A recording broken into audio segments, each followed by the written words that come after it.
Give me Jesus. You can have this whole world. Give me Jesus.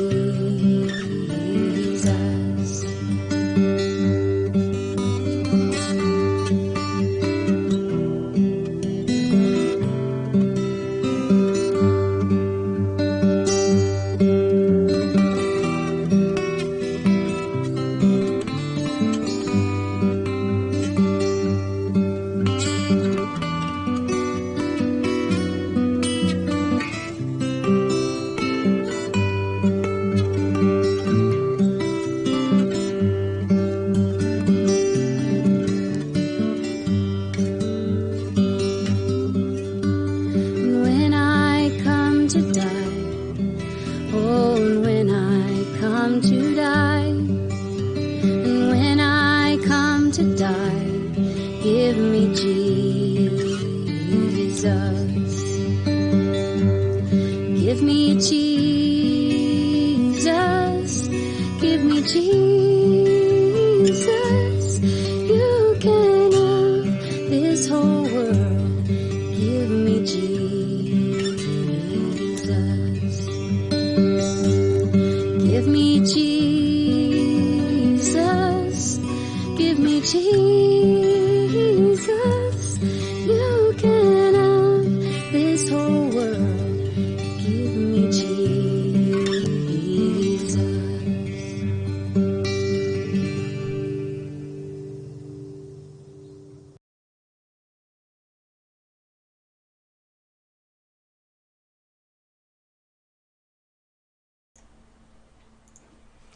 Good morning everyone, ito po ang inyong lingkod, si Pastor Roel Camia po mula po dito sa Winnipeg, Manitoba, Canada para po sa ating pag-aaral ng Salita ng Diyos ngayong umaga. Welcome po sa Tinig ng Pag-asa.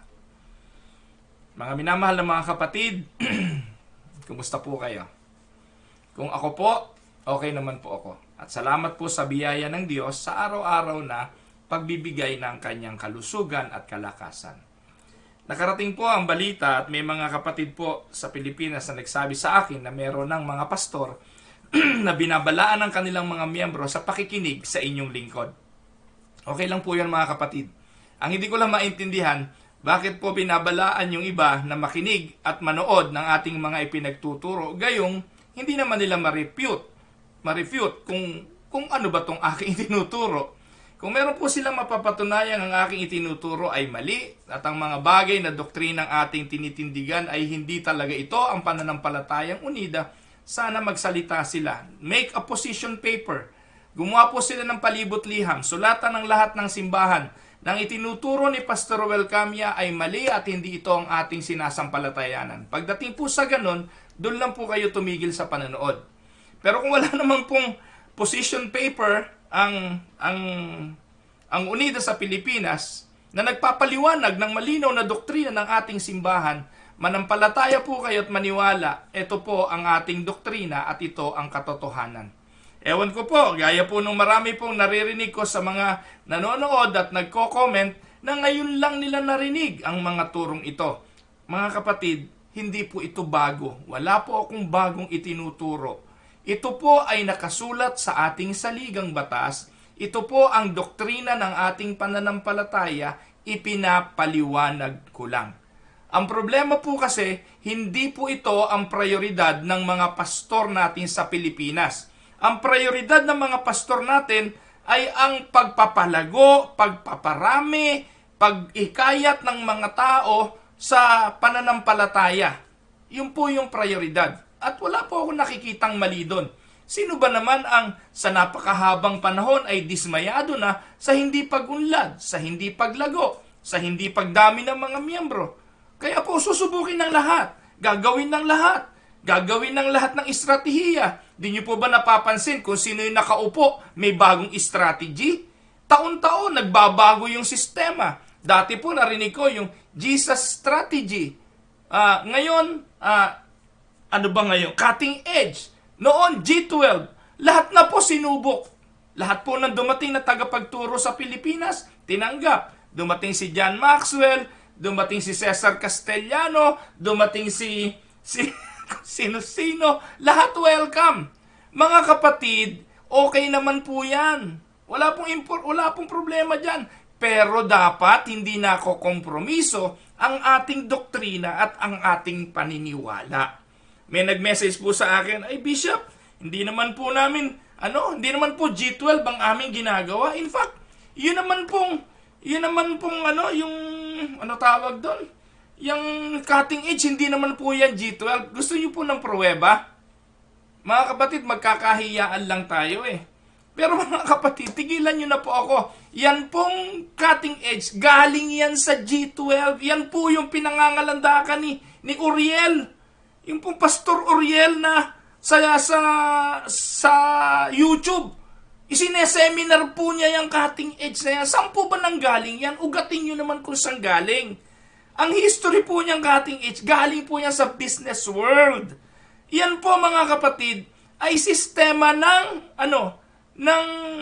negosyo ipinasok sa loob ng simbahan. Yan po ay networking.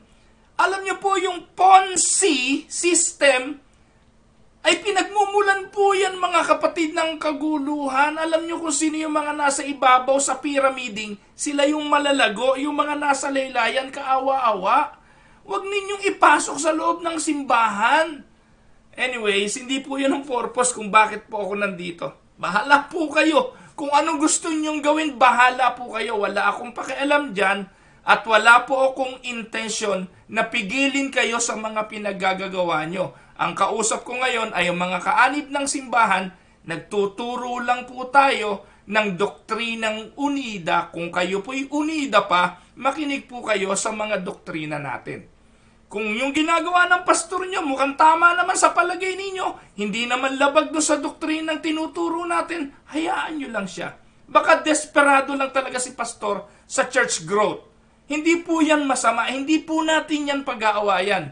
Pero kung ang ginagawa ni pastor, hindi na po niya itinuturo ang doktrina, tatanda po kayo at mamamatay ng walang nalalaman sa doktrina, maliligaw po kayo ng inyong pananampalataya dahil hindi po kayo naturuan ni pastor. Unida pa naman siya pero hindi niya alam ang doktrina ng unida. As simple as that. Hindi niyo po kami pwedeng akusahan na kami po'y hindi na unida. Nagkakamali kayo dyan.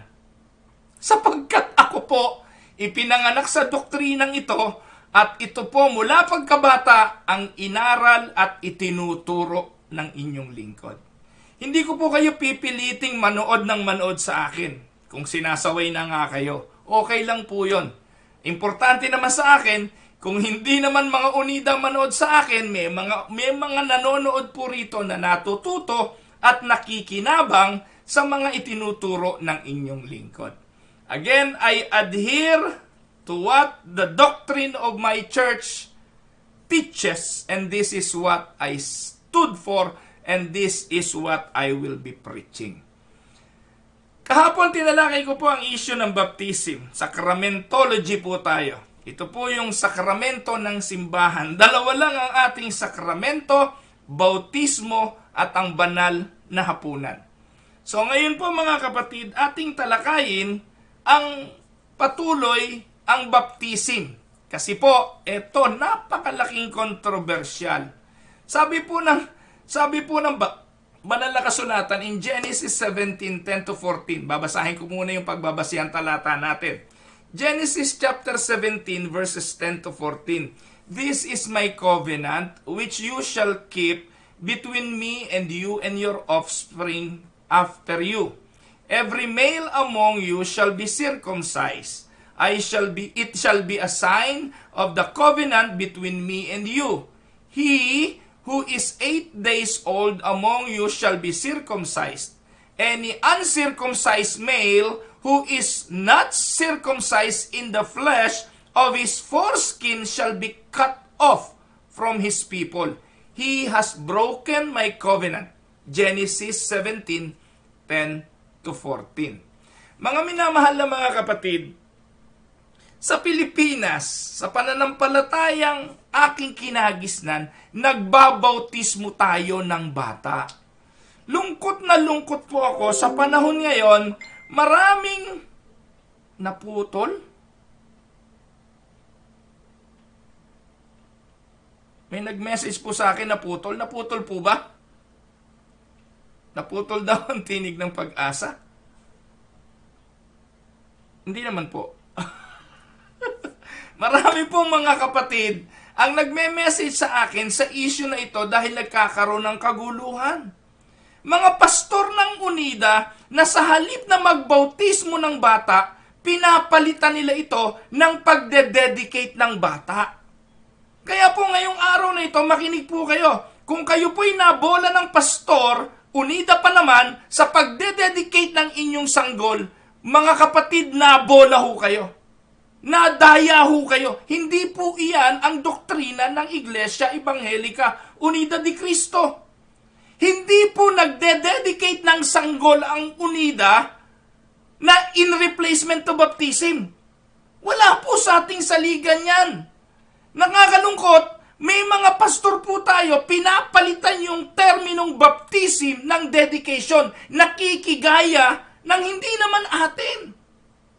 Ngayon po mga kapatid, subukan nating pag-aralan ito. At pag may narinig pa kayo na pastor ng UNIDA na magde-dedicate ng sanggol, mga kapatid naman, ano na pong gagawin natin doon? Isa lang po sasabihin ninyo, pastor, isa lang ang iyong dapat gawin, sundin ang panuntunan ng simbahan pagdating sa bautismo. Hindi po dedication. Ngayon, hindi naman pwedeng mag-impose na lang tayo. No po? Ang importante po, maintindihan natin. Alam nyo, the question as to whether the children of believers should be baptized divides the church. Pero sana hindi ito hindi ma-divide ang simbahan natin dito dahil hindi na to dapat isyong pinag-uusapan. Kung ikay pastor, nag-apply ka bilang pastor ng simbahan, kung ano yung panuntunan ng simbahan na yun, sundin mo. Kung ano yung doktrina ng simbahan na yun, sundin mo. Kung hindi mo masunod, umalis ka. No, ang dami pong nasaktan daw nung isang araw. Pinapaalis ko na po yung mga ibang pastor. Opo! Umalis ka na sa simbahan yan kung hindi mo masusunod yung panuntunan at doktrina ng simbahan. Napaka-simple lang naman po. Because you will be misleading people. Aakayin mo ang mga tao sa maling doktrina ng simbahang pinaglilingkuran mo. Alam niyo po mga kapatid, yung early reformers, wala silang issue dyan eh.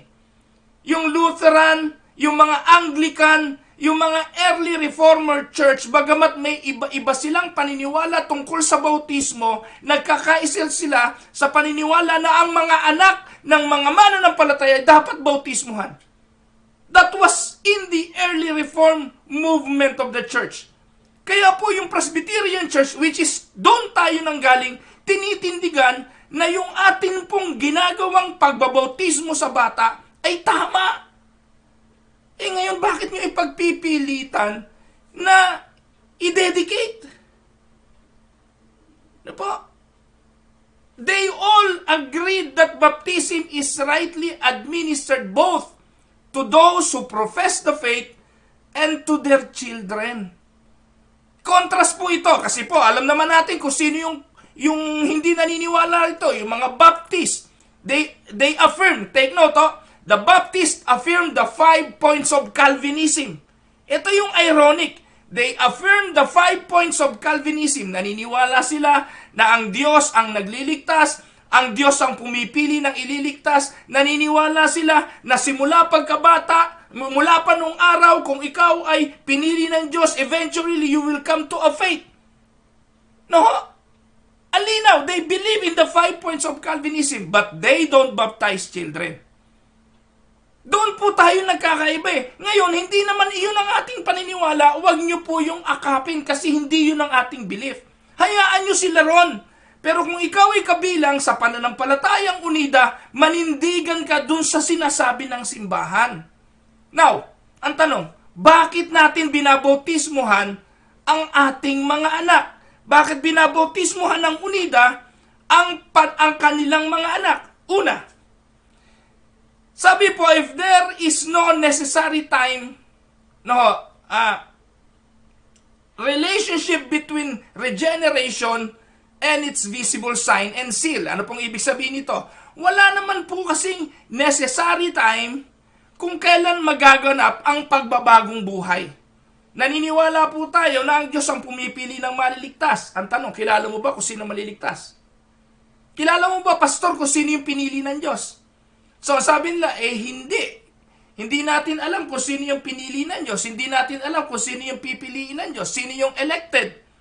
Kaya ang ginagawa natin, binabautismuhan natin kung nandun na sa pananampalataya ng kanilang mga magulang. Halimbawa, mga mananampalatayang mga Kristiyano, nagkaanak sila. Sila po, mga kapatid, sa ating paniniwala ay kabilang sa tinatawag na covenant relationship. Ano po? Kabilang po sila dun sa covenant relationship. At dahil kabilang sila dun sa covenant relationship na yon, atin silang binabautismuhan. Sabi po ng Acts 2:39, nasabi ron, the promise is for you and for your children and for all who are far off, for all whom the Lord our God will call. So, kung ang pangako ng Diyos ay para sa atin at para sa ating mga anak at para doon sa mga malalayo na tinawag ng Diyos, bakit hindi natin ibibigay sa ating mga anak yung bautismo sa paniniwala na sila ay kabilang sa covenant relationship? Maaaring hindi pa nga lang dumarating sa kanila ang pagbabagong buhay. Ang argumento ng mga Baptist dun wala pa kasing visible sign Ang argumento hindi pa naman sila nagpapahayag ng kanilang pananampalataya Mga kapatid, balikan po natin si Abraham. We saw with Abraham, God called him before the sign. He was regenerated before the sign. Si Isaac, baliktad naman, regenerated after the sign. So then, baptism can occur before the evidence of regeneration is present. Bago pa ho magpakita ng pagbabagong buhay, pwede pong bautismuhan. Well, gusto ko pa sabihin sa inyo, hindi nangangahulugan na lahat ng tao bautismuhan natin. Hindi nangangahulugan na lahat ng bata bautismuhan natin. Hindi po yun. Because the scripture is very clear, the sign of regeneration is given only to member of the visible covenant community. May mga palatandaan na nga po Nandun na yung mga magulang na pinili, regenerated, mananampalataya na yung mga magulang. So meron ng visible sign. Ibig sabihin, ang pangako ng Diyos para dun sa mga magulang na yon, kasama sa kanilang mga anak, kasama sa kanilang lahi. Kaya, huwag niyo pong intindihin yung idea. Minsan, takot na takot tayo. Naku, paano kung hindi pipiliin ng Diyos ang aking mga anak?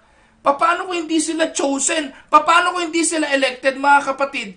Panghawakan po natin ang pangako. Ang Diyos po'y covenantal God. Kaya nga po pinag-aralan natin kahapon ng isang araw yung covenant of grace. Kung ang mga mananampalataya ay iniligtas ng Diyos, pinili ng Diyos, ang pangakong ito kasama ang kanilang lahi, kasama ang kanilang mga anak. So ito po yung dapat ninyong maging kapanatagan. Ito po yung dapat nating maging panghawakan. So however, one might object the New Testament does not tell us to explicitly baptize children. Tama naman po yun. Wala naman po directly sinabi sa Bible na bautismohan natin ang sanggol. Wala na rin naman sinasabing i-dedicate natin ang sanggol. Alam niyo po? Kaya dahil wala naman pong direktang talata, baptize your children, hindi na natin gagawin. At dahil wala rin naman pong sinasabing, dedicate your children. So, dahil sa dalawang nagbabanggaang bagay na ito, saan tayo titindig? Ano ang ating pangahawakan? Well, bagamat walang sinasabi sa Biblia na i-baptize natin ang mga sanggol, sa mga talata ng Biblia, nagpapakita naman ng mga palatandaan, ini-imply na ang mga sanggol ay kasama sa nabautismuhan. Ano pong mga talata yon? Acts 16:15. Sabi po, when she and the member of her household were baptized, she invited us to her home. If you consider me a believer in the Lord, she said, come and stay at my house, and she persuaded us. So dito po sa talatang ito, makikita rito na merong pamilyang nabautismuhan. Kapag sinabi pong pamilya, ano po ba? Again, binanggit ko na to kahapon eh. Kapag pamilya, puro po ba matanda lang yon? Puro po ba yun yung mga nagpakita lang ng sign ng kanilang regeneration? No, that involves children.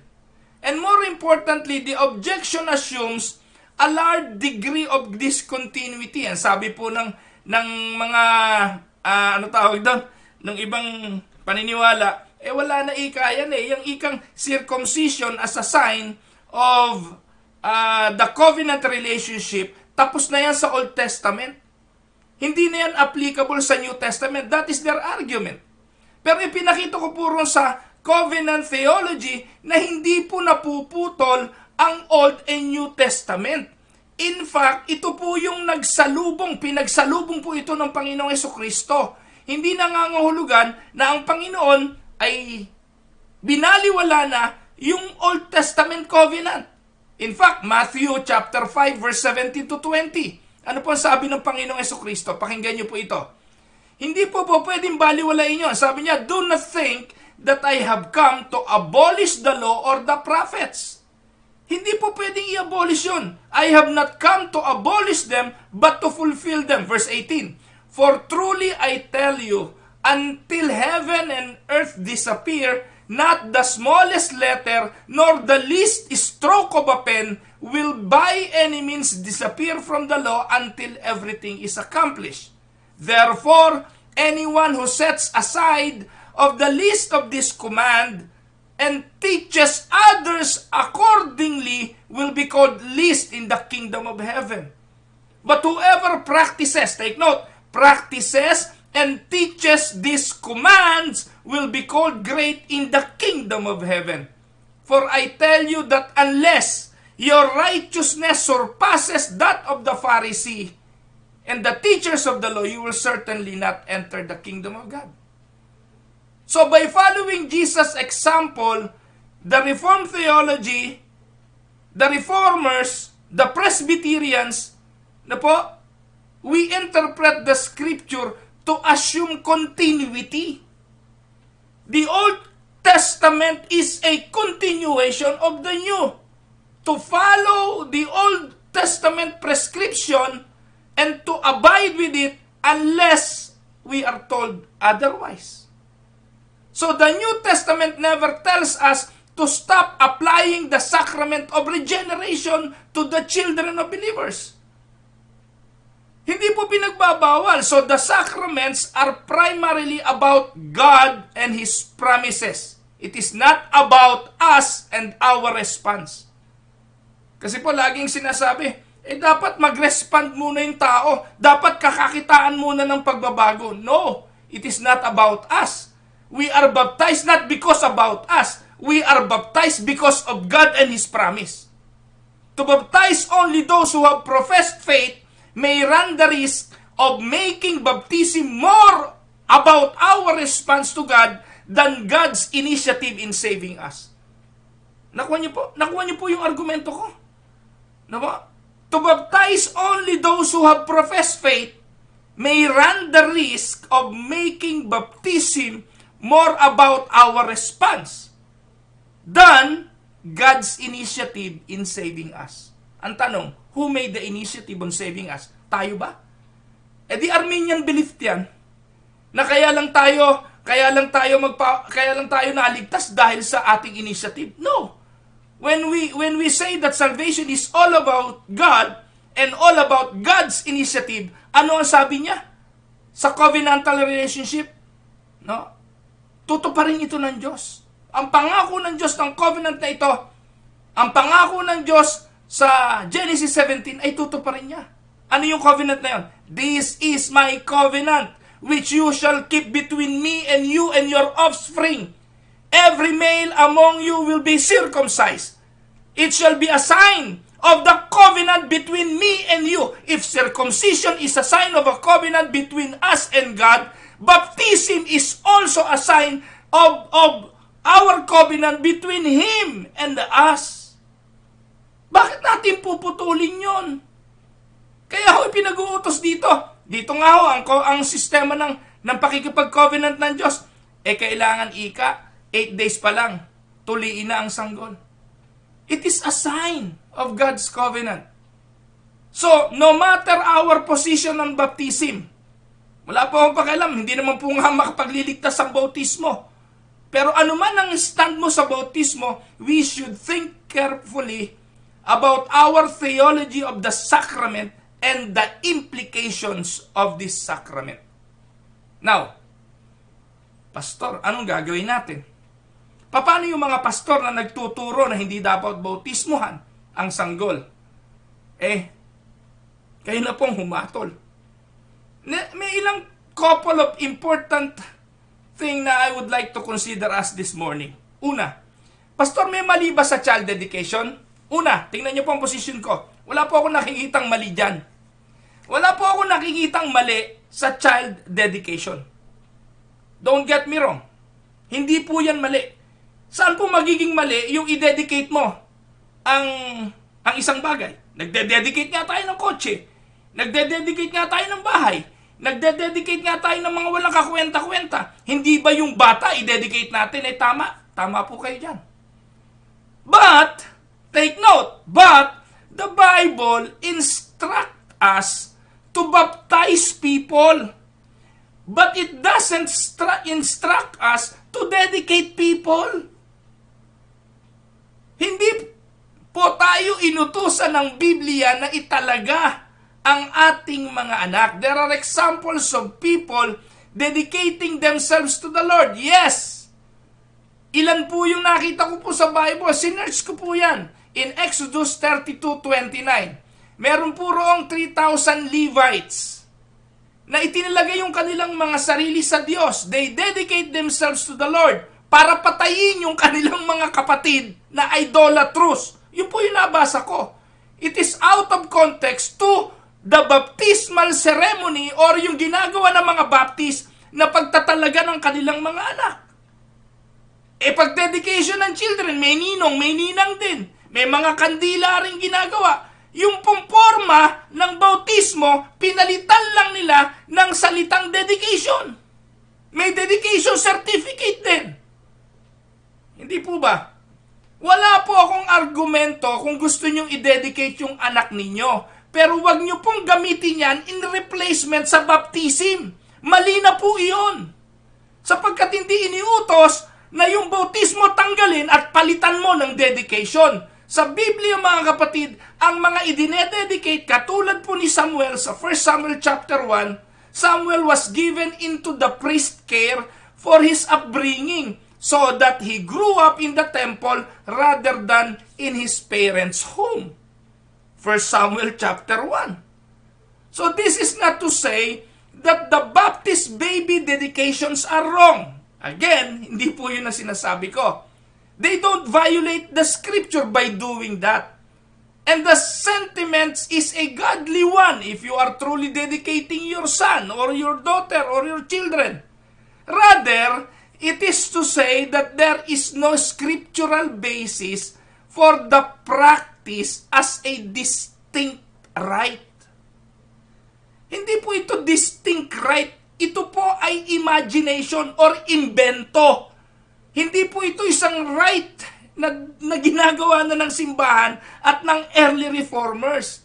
Dagdag po ito para lamang po tapatan yung ginagawang child baptism ng original reformers at ng mga mananampalatayang Kristiyano.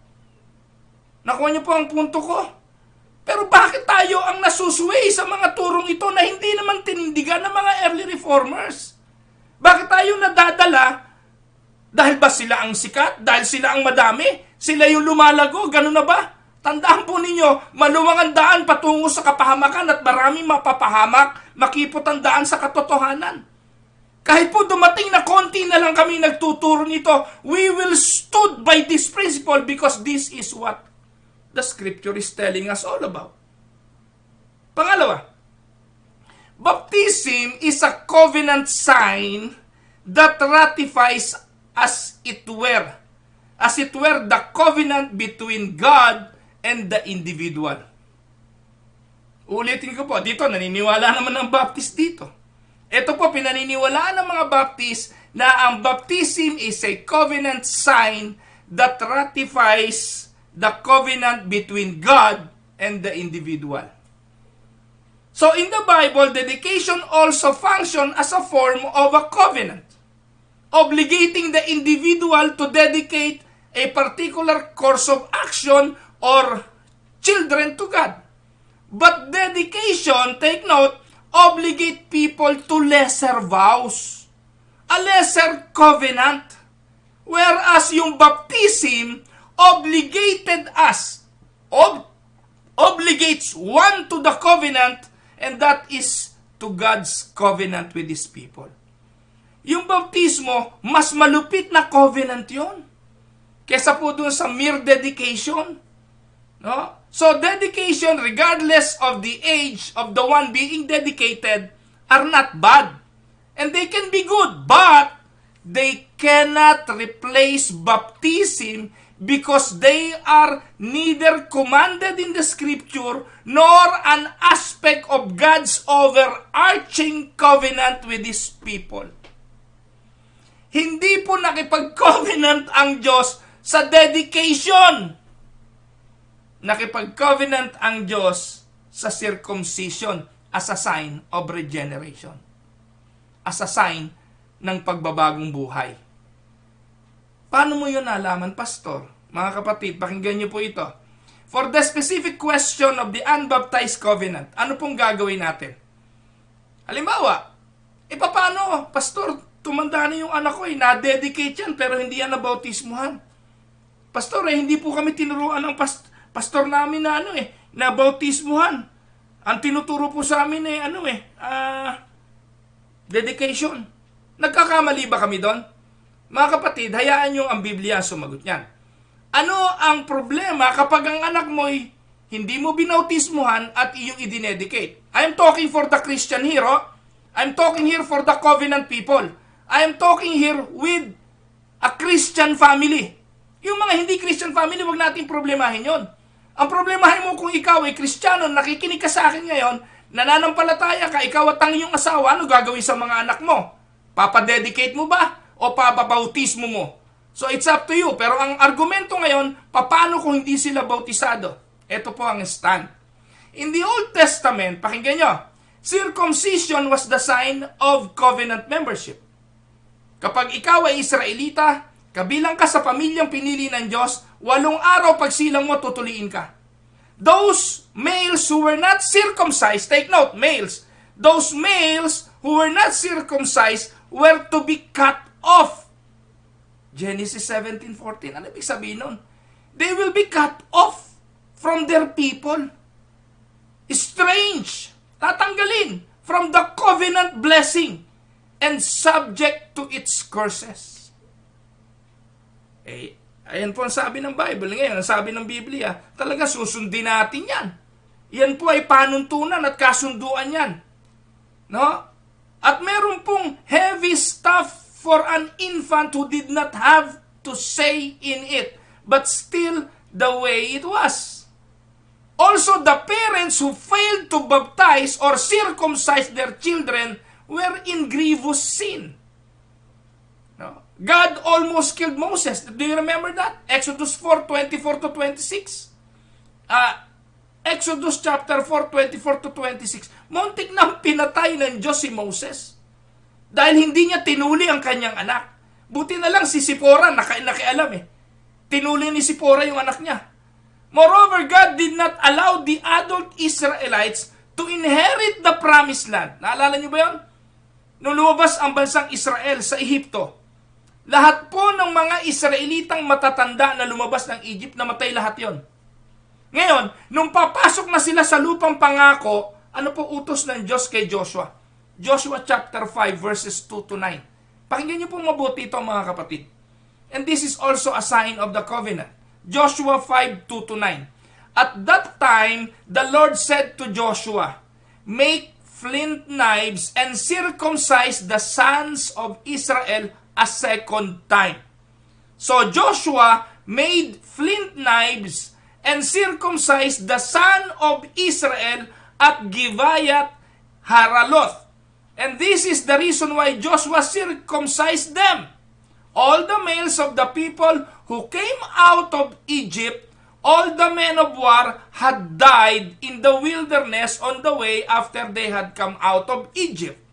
Verse 5.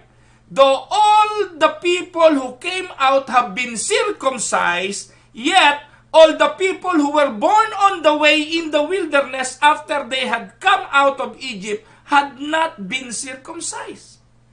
For the people of Israel walked 40 days and 40 nights. Wala silang tigil ng kalalakad. Hindi nila natuli ang kanilang mga anak. Kaya po, ano sabi? Verse 7. So it was their children whom he raised up in their place that Joshua circumcised. For they were uncircumcised before they had not been circumcised on the way. Verse 8. When the circumcising of the whole nation was finished, they remained in their places in the camp until they were healed. And the Lord said to Joshua, Today I have rolled away the reproach of Egypt from you. Nung natuli na niya ang lahat ng Israelita, ang sabi ng Diyos, tinanggal ko na ang reproach ng Ehipto sa iyo. So mga kapatid, these facts indicates that circumcision in the Old Testament was very serious business. And that the blessing of the covenant hung in balance. With such a severe attitude toward the covenant sign in the Old Testament, we should expect baptism to be a serious issue also for the church of today, both for the adults and both for the children. Kaya tayo po ay nagbabautismo. So Reformed Presbyterians do not generally teach that an unbaptized person cannot receive the covenant blessing and must be doomed to hell. Hindi naman yun ang turo natin. Ngayon, kung hindi nabautismohan dahil yung pastor palpak, dahil yung pastor na kinabibiliangan ninyo palpak, hindi nyo naman yun kasalanan. Ano po? Pero mga kapatid, naniniwala naman tayo na kung tayo ay ligtas, maliligtas naman tayo. Pero tandaan natin na yung bautismo, bagamat hindi makapagliligtas, ito po'y palatandaan ng identification natin kay Kristo na tayo'y kanyang mga anak at ang pamilya natin ay kabilang kay Kristo. Nakuha niyo po ba? So Reformed Presbyterian argue that the same significance and obligation attaches to infant baptism that attaches to believer's baptism. If it is a sign not to be baptized as a believer, it is also a sign not to be baptized as an infant and not to have your infant baptized. Of course, this conclusion is based on the idea that the children of believers are in covenant with God, which many Reformed Baptists denied. So we might say that the difference between Reformed theology and Baptist in many ways is not an issue of ecclesiology. It is an issue of sacramentology. Di po natin naaway yung mga Baptist. Kapatid natin yan. Wala naman tayong issue dyan pagdating sa soteriology. Kaparehas natin ang doktrina niya sa kaligtasan. Halos kaparehas din naman natin ang issue niya sa ecclesiology. May issue lang tayo pagdating sa sacramentology. How we do and how we view the sacrament. So, from our perspective, from our Presbyterian root, which I believe to be the correct perspective, an unbaptized child of a modern believer sa panahon natin ngayon is in similar position with the uncircumcised infant in the Old Testament. Ang ibig pong sabihin, kung hindi mo pinatuli ang iyong anak in the Old Testament, you will be cut off. No po? Sa panahon natin ngayon, kapag hindi mo po binabotismohan ng iyong anak, hindi mo kinikilala na you belong to the covenant relationship with God. Christ keeps covenant perfectly for believers, so that all of our sins are forgiven and we are ultimately blessed by Him. But at the same time, our actions of covenant breaking and covenant keeping also have repercussion in life. Mga kapatid, God is more inclined to bless us in this life if we keep this covenant, and less inclined to bless us if we do not keep the covenant. So, an unbaptized children of a believer, they misses out by being less likely to receive one of God's covenant blessing in this life.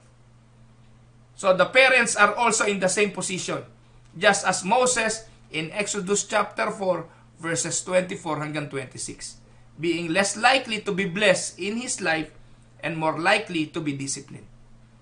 Naniniwala po ako mga kapatid, isa ito sa dahilan kung bakit si Moses ay hindi nakapasok sa lupang pangako. Hindi lang dahil pinukpok niya yung bato. Nakuha niyo po? Yung pong lupang pangako, hindi po yung kahalintulad ng langit sa panahon natin ngayon. Hindi po yung kahalintulad ng kaligtasan sa panahon natin ngayon. Mga kapatid, ligtas na nga po sila eh. Pinalaya na nga po sila sa Ehipto eh. Yung pong lupang pangako para sa kanila ay blessing. And many people of today misses the blessings because they don't know the covenant of God. They don't obey and they don't follow the covenant of God. And baptism being part of the covenant, kailangan po itong gawin ng lahat ng mga mananampalataya. Kailangan po itong gawin ng lahat ng mga magulang na nananampalataya na ang kanilang mga anak ay pabautismuhan at hindi i-dedicate. Kaya, ito ang ating pananampalataya. Ito ang ating tinitindigan. Ngayon, pag-aralan natin bukas, ano po bang gagawin? Buhos, wisik, lubog. Tingnan po natin kung ano ang ating pananampalataya at ano ang ating tinitindigan. Para po magsitahimik na yung mga nagpipilit na ipagpilitan ang hindi atin. Again, wala po tayo sa child dedication. Hindi natin practice yan. Wag po kayo kung pastor ka ng Unida na mag-e-encourage na mag-dedicate. Isa lang ibig sabihin nun, hindi mo naiintindihan eh. Hindi mo kayang ipaliwanag. Hindi mo kayang tindigan yung covenantal relationship ng Diyos. Kaya pinagpipilitan mo, sige, okay na to. Ito na gawin natin. Kasi parang ito na yung pinakatanggap ng mundo ngayon. Child dedication. Mali po yun. Hindi po tamang doktrina yun. In fact, you cannot replace baptism by dedication. At hindi rin naman ganun ang intensyon ng mga baptist na to. Hindi naman nila planong palitan yung bautismo ng dedication. That is another thing. Pero tanungin po ninyo lahat ng mga nagpapadedicate ng mga anak. Ano nasa isipan nila pag ginagawa nila yon? The same. It is also baptism. Nakuha niyo po? Kailangan lang i-educate. Kailangan lang turuan. Kaya nga po ang binabaptize natin, mga anak lang ng mananampalataya. E tanong, Pastor Ruel, bakit ka nagde-dedicate? Bakit ka nagbabaptize ng hindi mo kaanib? Opo, nagbabautismo ako ng hindi po kaanib ng aking simbahan. Basta sigurado po ako na yung mga magulang ay magpapahayag ng kanilang pananampalataya sa Panginoong Hesukristo. Then, I will baptize their children. Pero hindi po ako nagde-dedicate. Sorry ho, lagi ko na po ito sinasabi. May magme-message, Pastor, pwede po ba kayo mag-dedicate ng aming anak? Eh, hindi eh. No?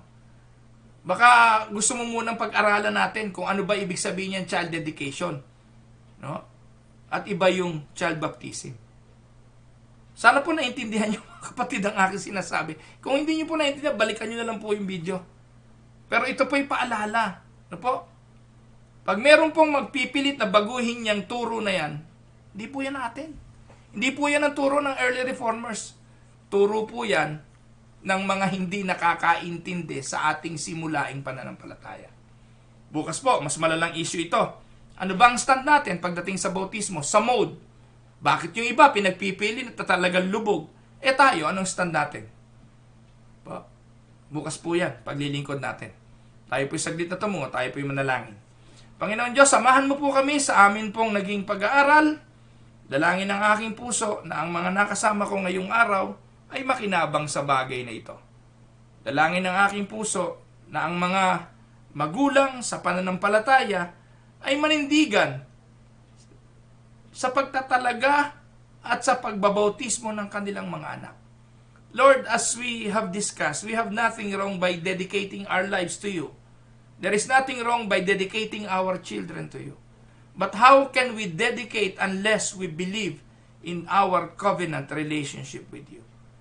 So, unawain-nawa ng bawat isa sa amin ang mga turong ito at dalin kami sa paglago at pag-unlad sa aming pananampalataya at pagtatanggol sa doktrina ng simbahang pinaglagyan mo sa amin. Maraming pong salamat. Ikaw po ang patuloy na maluwalhati at mabigyan ng karangalan sa mga araw-araw na pamamahayag sa platform na ito ng Tinig ng Pag-asa. Ang mga nakikinig ay iyo pong patuloy na katagpuin sa kanilang mga pinagdadaanan sa buhay. Ang mga may karamdaman, Panginoon, tinataas ko po sa iyo, kalingain at patnubayan. Ang mga dumadaan sa mga pagsubok ng buhay, suliranin sa mga finansyal na pangangailangan, mga may suliranin sa relationship at hindi pagkakaunawaan, patuloy mo po silang basbasan, pagpalain at pakaingatan. Maraming pong salamat, Lord. Sa iyo po ang lahat ng papuri. Sa pangalan ng Panginoong Hesus, ito ang aming dalangin. Amen and Amen. Ayan. Mga minamahal na mga kapatid, gusto ko pong batiin ang ilan sa mga nakasama natin, kapatid na Josephine Reyes, kapatid na Rebecca Victoria, kapatid na Dario Sanchez, kapatid na Pastor Harold Barcenas, kapatid na Lani Tulagan, kapatid na Eloisa Castillo. Eloisa, magandang araw. Mga kaibigan, Sagana Foods. Eloisa, gusto ko mamasyal sa factory. Isang araw, tawagan mo ako kung kailan ako pwedeng pumasyal. Kapatid na Pro Sombrero, Ate Monching, Kuya Monching at Ate Ellen Gonzales, Ate Nita Leiba, magandang araw po sa inyo. Kapatid na Lai Presa, kapatid na Lay Presa, ganun din si Nanay Flor de Lisa Maynez, Tito M.A. Paredes, kapatid na Ronalyn Lopez, Jinky Bustamante, Ate Elsa de la Marter, Ate Naning Cruz, magandang araw po. Lily Camyalu, magandang araw. Ate Del Sauler, kapatid na Esti Demetillo, Ate Merly Toledo, Kuya Larry Montillano, kapatid na Jacqueline Kamingal, Ate Elizabeth Sanchez, kapatid na Hasmin Lucero, Eric Advincula, kapatid na Marivet Eusebio, Kuya Emil Serrano, kapatid na Agnes Lopez, Joanna de la Cruz, Kuya Conrado Perez, Ate Miriam Advincula, magandang araw. Ate Estelita Tibayan, Annalisa Santiago. Sabi ni Kuya Larry Montillano, napakalinaw, Pastor, na inyong pagtuturo at pagpapaliwanag sa amin, inyong mga taga-subaybay. Nagpapalakas ng aming spiritual na pakikipag-ugnayan sa Panginoon. Pagpalain po kayong patuloy. Patuloy kayong pagkalooban ng kalakasan at katalinuhan sa pagpapahayag ng totoong salita ng Panginoon. Maraming salamat sa bawat mensahe na inyong binabahagi sa amin. Salamat po, Kuya Larry. Jean Sarmiento, kapatid na Ided Orense, Ate Edita Ra, Pastor Rainier Herodias, kapatid na Dennis Loyola, Ate Percy Rivera, kapatid na Florida Serrano, kapatid na Nestor Vinta, Ate Paz de la Cruz. Ayan, sabi ni Nanay Flor de Lisa Maynez, ang aming every Friday po ay doctrinal class. Pareho po ng turo nyo. Thank you. Salamat sa Panginoon. Kapatid na Ramil Barbero, welcome sa Tinig ng Pag-asa. Ate Felisa Reyes, Pastor Jimmy Antonio, Nanay Belen Olaes, magandang araw po. Kapatid na Vanji Magnaye, Nanay Elong Santarin, Kuya Eric Maynez, Marjorie and Daryl Almasar, mga kapatid, pagpalain kayo ng Panginoon. Kapatid na Jerry Olaes, magandang araw po. Nanay Loli Truperto, magandang araw po sa inyo. Sabi ni Pastor MJ Labugen Velasquez, pagkakaunawa ko lang po ito. Wala po kasing malinaw na command sa banal na kasulatan na dedicate ang mga bata in the modern sense. Kaya po, bautismo ay visible, totoong sign o tanda ng pangako ng Diyos, baptism, because it is a seal authenticating that which the sign signifies. Ito po ay nangangahulugan ng genuine union, communion sa Diyos kay Kristo, Romans 6:3. Paglilinis ng kasalanan, Titus 3:5. Yan. Tama po kayo, Pastor MJ. Magandang araw, Ate Marie Cruz, G. Lucas, Marie Carly, magandang araw, Ate Esti Demetilio. Sino pa ba? Pastor Albert Lopez, Pastor Daryl Paredes. Yan. Nakakatuwa po, sa Cavite 4 every Friday ay may doctrinal. So, sa Silang, Cavite pala. Hindi pala Cavite 4. Yan po ang itinuturo sa amin ng aming pastor sa Silang. Sino po ba pastor ng Silang? Shoutout po sa pastor ng Silang. Yan, kung maganda po ang inyong pagtuturo. Salamat po. Ate Yoli Kerubin, magandang araw po. Kapatid na Bernadette Causaren, Ate May Capillar, kapatid na Alvin and Virgie Darapisa, magandang araw po. Ate Delia Magkawas. Ayan. Sabi ni Eloisa, sige po. Eloisa, ibablog natin ang sagana. I'm going to make a vlog para sa Sagana Foods. Message mo lang ako. Salamat po, Pastor, sa lahat ng panalangin at mga paalala, mensahe mula sa salita ng Panginoon and your whole family. Mariví Frias, magandang araw. Kuya Dol Paredes and Ate LV Paredes, pagpalain po kayo ng Panginoon. Ayan, Nanay Anching Pitok, magandang araw. Ate Delia Magkawas and Kuya Ban Magkawas. Sabi ni Lani Tulagan, maraming salamat po, Pastor, sa mga panalangin ninyo. Sabi Nanay Elong Santarin, thank you, Bishop, sa prayer kay Nelia. Okay na po siya ngayon. Yes. Ate Nelia Nasaire, magpagaling ka ng lubusan. Nanay Carolina Bukiran, magandang araw po. Kapatid na Sara Perez, magandang araw. Kapatid na Henry de la Cruz. Ate Percy Rivera, Kuya David Sarte Manipol, ang kapatid na Daryl, Pastor Crudo po ang pastor. Ayan, maayos yan, si Pastor Emmanuel Crudo. Ayan, pagpalain po kayo ng Panginoon, Pastor Emmanuel Crudo. At alam ko po na you also adhere with the same. Alam niyo po, yan po yung matatandang pastor ng Unida pa nung araw. Na bata pa ho ako, naririnig ko na yung Pastor Emmanuel Crudo eh. Ayan, so purihin po ang Panginoon at salamat sa Panginoon sa kanyang pangunguna. Again, mga kapatid, bukas po ay tatalakayin natin kung ano ang ating bautismo. And I'm going to show you, mga kapatid, yung connection ng G12 sa cutting edge. Hindi po ba alam? Teka, paano ko ba? How can I share that? Huwag na po ngayon, bukas na. Yan po ang turo. Pangunahing turo ngayon ng G12. Yan kaya, you cannot say na cutting edge is not G12. Huwag na tayong maglokohan. Alam nyo kung saan galing yan. At alam niyo kung anong intensyon yan. Ito po, obserbahan nyo, mga kapatid. Obserbahan nyo lang po ito. Yung mga involved sa G12, wala na po silang sermon sa pulpito about the gospel of God. Wala na po silang sermon sa pulpito kundi pagpaparami. Pagpaparami ng miyembro, seminar, ang lecture, ang pananambahan paglinggo. Puro storytelling alay, puro patotoo ng mga kwento ng growth ng paglago. But never what Christ did on the cross. Never about the gospel. And that is kinda sad. Hindi po ganyan namulat ang aming mga isipan nung kami mga bata pa. Hindi po yan ang nakahamon sa akin para magpastor. Kundi ang turo ng purong ebanghelyo ng Panginoong Hesukristo. Mahal na mahal ko po ang Unida. Mahal na mahal ko po ang simbahang ito. At wala pong mali. Tandaan po ninyo, walang mali sa doktrina ng Iglesia Evangelika Unida de Cristo. Yung mga pastor lang ang pilipitin ang sinasabi ng ating pong doktrina. Huwag kayong magagalit sa Unida. Hindi po mali ang Unida. Huwag kayong aalis sa Unida. Yung pastor ninyo, ang i-request nyong ilipat pag hindi nagtuturo ng tamang doktrina. Total naman every 3 years nagpapalitan yan. Tis-tisin nyo na lang. Hintayin nyo Mayo, sumulat kayo sa direktoryo, palipat nyo tong pastor namin kasi hindi nagtuturo ng doktrina. At pag gagawa kayo ng sulat sa direktoryo, ilagay nyo na nawa ang ipapalit nyo sa aming pastor, alam ang doktrina ng Unida. Pwede naman yun. No? Kasi pag hindi nyo po ito alam, anong ituturo ninyo sa susunod na lahi? G12. EGR. Growth.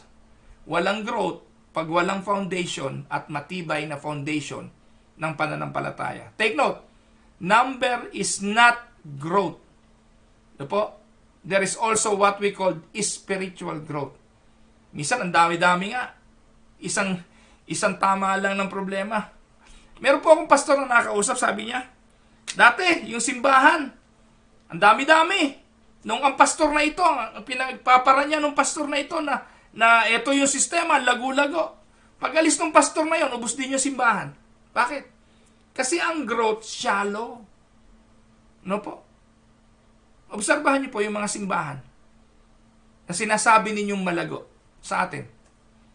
Pagkawala ng pastor, guho din eh.